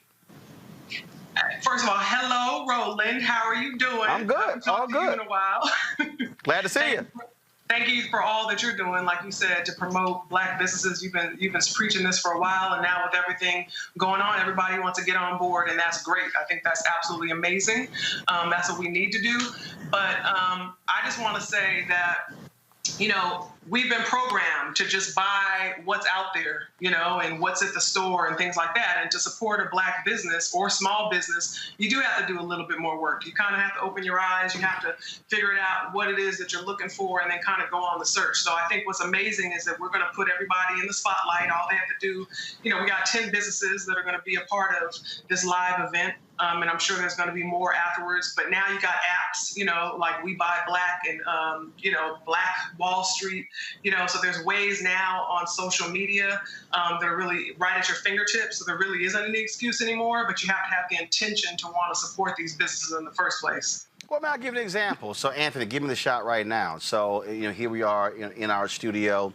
And then when we were building this out, when you know we started, we had these glass tabletops and chairs, and then we said, you know what, we need to build us a new set. And the first thing I said is to Henry Peterson, our production manager, yo, you know anybody black who build TV sets? And he was like, yeah. And so then when you talk about the lights as well, that in terms of our lighting system, there's a brother who actually, that's his company, and he does television lighting. So it was like, cool. And so, again, that to me just simply required, then also you see right here, the art pieces here, I wanted something different. And so I hit black artist Leroy Campbell. This is from his Remember to Vote paint series. And so, to me, part of the problem for people is they say we should do this. Oh, people are black, oh man, we need to do this. But then you go, but are you doing it? Absolutely. Well, now we're going to provide them the opportunity to do it, you know, and I think that now with the spotlight on the situation is more of us need to get involved, more of us need to actually go to action. And I know that Dre's said in this song before, sometimes you got to pay a couple dollars more because you're dealing with small businesses that, you know, are not buying in bulk. So they don't, you know, their cost is higher, so it gets extended. But sometimes, you know, that's what you got to do. And then eventually we can grow and then we can offer lower prices. So I ask that everybody just think about that as they're supporting small businesses, black businesses. You know, Dre's, and I use this phrase all the time. It's called being intentional. And that's what it is. I mean, you have to say, this is what I'm going to do. I had the sister and a brother, the husband and wife from Chicago, who they went and embarked on this project, and for the entire year, their goal was everything that they did, they would be purchasing from a black-owned business. And they discovered how difficult it was in terms of categories and services that they use every day. They realized that we were not necessarily in. When Babyface and Teddy Riley, when they had the technical issues with their verses, I was on talking about it, talking about technology, creating our own platforms, and all of a sudden these brothers and sisters start emailing me who have created technology platforms and they couldn't get any attention anywhere. So I was like, all right, we'll bring on a show. And again, and this is the key, but because I control this platform, because I own it, then I can make that decision. That's also part of this whole deal. Absolutely. Ownership has always been key and vital to anything that we want to do. With this show, we said we want to celebrate the breadth, the width, and the depth of African-American innovation and ingenuity. So on this show tomorrow, on Juneteenth, 9 o'clock West Coast time, we're going to be on Layla Ali's Facebook page. Why? Because we're able to have a measure of control, like you say. But we're going to bring all types of things. Angela Rye's going to kick this whole thing off, so we got her lending her voice. But we have everything. We have Figures, which is a black-owned cell phone company. We got the Honey Pot. We have them on the show. Feminine care products. We have everything. Me and the Bees Lemonade, which is a youth entrepreneur, right? This young girl who got a deal on the Shark Tank and really blew up. We've got toiletries and laundry detergent. The point is, black people are making everything, like you said on this show. What does it look like for us to be intentional about spending that money with ourselves? Because when you do that, now you can trust that these people are going to start to invest back into our community. But lastly, I do want to say, it's not just about black people. Everybody needs to spend money with us. Equality has to become action with our dollars as well. Spend money with us so we can rebuild our own communities. I like marches. I love marches. I also like money, and I want people to spend money with us, white and black, all races. Join us tomorrow, 9 a.m. Pacific Standard Time on Layla Ali's Facebook page, and bring your credit card with you. Well, I think, and one of the points that we're seeing with the protests, and now you're seeing corporations respond, and when they're talking about donations or investments, I'm also talking about a scorecard saying, no, I want to see board members, senior executives, but more importantly, I want to see your minority supplier development. I want to see what you're doing there. And so assessing, yes, what black businesses are you actually supporting as partners? I had a phone call today with a technology company, and I was talking with the sister. She said, how can we have assistance? I said, y'all need to create a fund that helps fund black media entrepreneurs. Facebook today announced a $200 million fund where $100 million will be going to nonprofits as well as to black content creators. YouTube created a $100 million fund for black content creators. It's the same thing. These are people with businesses who need investment. And so that's the other piece. I think a part of this, we talk about, on one hand, for us to support folks with their products, but we also must make the demand of corporate America in terms of, no, what are you also investing in, and then providing those resources. Final comments from both of you. Dre's first. Layla, you close us out. You know what? I just want everybody to enjoy it. Open your mind. Get up. Wake up. Get yourself some coffee. Get some tea. Get some breakfast. Join us tomorrow, Layla Ali's Facebook page. It's going down, but like I said, bring your credit card. We've got so many dope businesses. It's not just about my music. The music is about becoming a movement, and I'm proud to say that it's doing that. So please join us, wake up, and have a blast on this Juneteenth. Layla. I just want to say that it's going to be an amazing opportunity. I'm happy to share my platform for this. And I love what you said, Roland. We definitely have to take a holistic approach. Everybody needs to do what they can. Some people are using their voices. Some people are marching. Some people are, looking at the corporate level, in terms of making sure people are in the C-suites, all of that.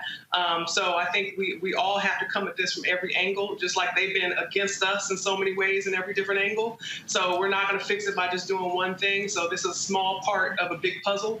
And I think it's a great start, though. So thank you so much for having us on. I appreciate it. And come check out Layla Ali's Spice Blend, because I got a business, too, and we'll be on there. I'll be selling mine as well. All right, 9 a.m. Pacific, 12 Eastern, 11 a.m. Central. We appreciate it. Thanks a lot.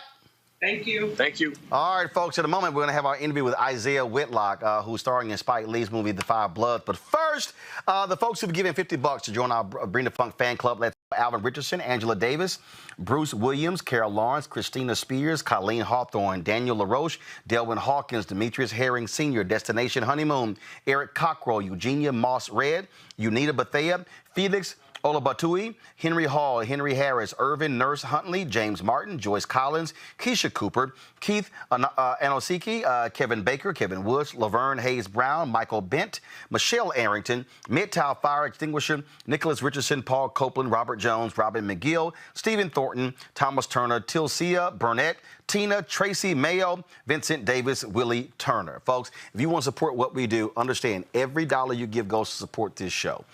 We're doing something right now where we're about to go through a whole new lighting, sequence for our studio. We're about to completely rewire our control room, add some features to it as well. We're adding some other things, like for instance, I just want y'all to understand when I talk about how these things cost. So there's a particular app. And again, and this just shows you so you can understand why your dollars matter. I'm gonna do this right here. Okay, so let me close this out. So let's see here. Let me close it out. All right, I want you to go to my phone. You see it? Pull it up. Pull it up. Pull it up. Okay, so I want y'all to see this app right here. So y'all see this? So this app is called LU Smart. What this app does, this app allows for us, so let's say till tomorrow, that's Juneteenth. So let's say you're having a Juneteenth celebration in your city. And so I might say, hey, if you're having a Juneteenth celebration in your city, we would love for you to be able to stream your Juneteenth celebration to Roland Martin Unfiltered. So what would happen is we would then send you a link to your iPhone. It's only used for an iPhone. And then once you download the app, it automatically has your settings set. Then you would hit that green button on the right, and then your signal will be coming right into our control room. This allows for us, if there's a protest, if there's a rally or something going on, we can actually send this. And look, y'all can't use this at home because you have to have the live view rack unit over here to be able to do it. But this app, y'all, is $245 a month. And so that's just real. It's $245 a month.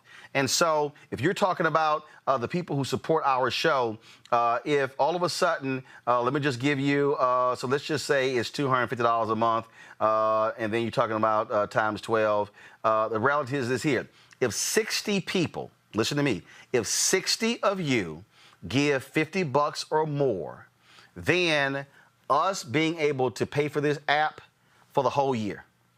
If 60 of you right now, Cash App, PayPal, Venmo, pull it up, please, or send us a money order. You see Cash App, $RM Unfiltered, PayPal, paypal.me, R Martin Unfiltered, Venmo.com/RM Unfiltered. You can also send a money order. Please do this here. Make it out to New Vision Media. That's the parent company. I can't cash it otherwise.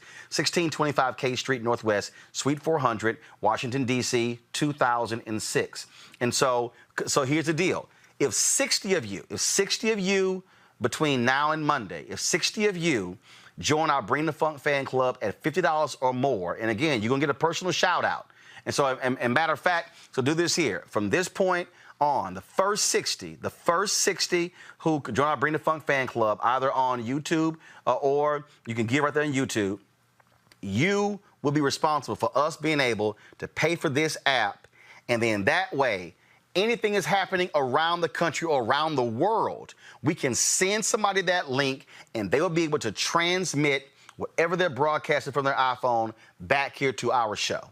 And so it's an amazing technology. It only works with the iPhone, but that's just a perfect example of the kind of stuff that we're doing here at Roland Martin Unfiltered, trying to bring you the kind of content you're not getting anywhere else out there. And so, again, go to RolandMartinUnfiltered.com. You got Cash App, PayPal, Venmo. You can mail it in. You can also, of course, use a credit card with Square. But this is the stuff that we're doing, y'all. This is what we're trying to do. And so we're limited, just so y'all understand, okay? Y'all, we got a staff of 7 people who work real hard in the control room. I know some of y'all be getting mad with technical stuff. And trust me, they like, man, we ain't trying to hear his voice. But what we're trying to do, very simple, is to bring you an A-quality product 5 days a week, and then giving you what you deserve, and that is a strong news and information show that targets African Americans. And so if 60 of you right now join our Bring the Funk fan club, boom, I can sit here, I can call the folks in there and say, boom, put it on our bill, and then that's paid for, and now we can expand this show. Now we can sit here, and there's a protest over here. And so here's the deal, it's $245 a month. Okay, so basically $250 a month times 12 is $3,000. $3,000 divided by 50, 60 people. Now, if somebody out there wants to give $3,000, great. Someone wants to give $1,000, great. 500, 250, doesn't matter. But that's just an example of the kind of things that we're trying to do to expand our reach here at Roland Martin Unfiltered. Your dollars matter. If you also want to support the show, if you want to advertise products, we do have, of course, a package. So just simply send an email send it to info@RolandSMartin.com. info@RolandSMartin.com, and then we can kick that out to you as well. All right, folks.